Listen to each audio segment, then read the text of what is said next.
ఏమైంది సార్ నా వీడియో చూసి ఏమంటున్నావు? పోయి అమ్మాయిని తీసుకొని రండి, ఎటైతే అట్ అయింది, ఒక అనాథాశ్రమాన్ని నడుపుదామని అంటున్నా. అందుకు ఏమైంది చెప్పు, ఏమనిపించింది మస్తు వీడియో చూస్తే? బాధ అనిపిస్తుంది, ఏడుపు వస్తుంది నాకు. ఎందుకు? అలా డాడీ అంటే నేను తీసుకోలేకపోతున్నా. ఎందుకు బాధపడుతున్నాను? ఏమో బాధ అనిపిస్తుంది అన్న, ఒక అమ్మాయి కదా. సో అమ్మాయికి ఏం చెప్దాం అనుకుంటున్నావు చెప్పు క్లియర్ కట్గా.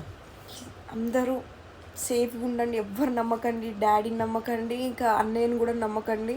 ఎవ్వరు ఫస్ట్ ఏ ప్రాబ్లం వచ్చినా ఫస్ట్ అందరికి చెప్పాలి, ఆ లోపల చెప్పుకొని బాధపడొద్దు. అలా మమ్మీకి చెప్తే వాళ్ళ మమ్మీ ఏమంటుందంట, చెప్పింది కదా. అట్లా మన మమ్మీ వాళ్ళు వినకపోతే డైరెక్ట్ కేసు పెట్టాలి గైస్. నేను ఉంటే నిజంగా అదే. అలా మమ్మీ ఏం చెప్పింది, ఇంట్లో డాడీ ఒక్కడే సంపాదిస్తుండు, చూసి చూడనట్టు వదిలే అని చెప్పింది. చూసి చూడనట్టు వదిలేయాల. ఆ పిల్లని తెచ్చుకుందాం పదాన్న, మనం అనాథాశ్రమం పెడదాం ఒకటి నాడు. పోదాం శ్రీకాకుళం. చెప్తున్నా పోదాం పదా, నేను వస్తా. అమ్మతో నాకు మస్తు ఏడిపోతుంది, బాధ అనిపిస్తుంది నిజం. నువ్వు సరే పోదాం. ఇంకా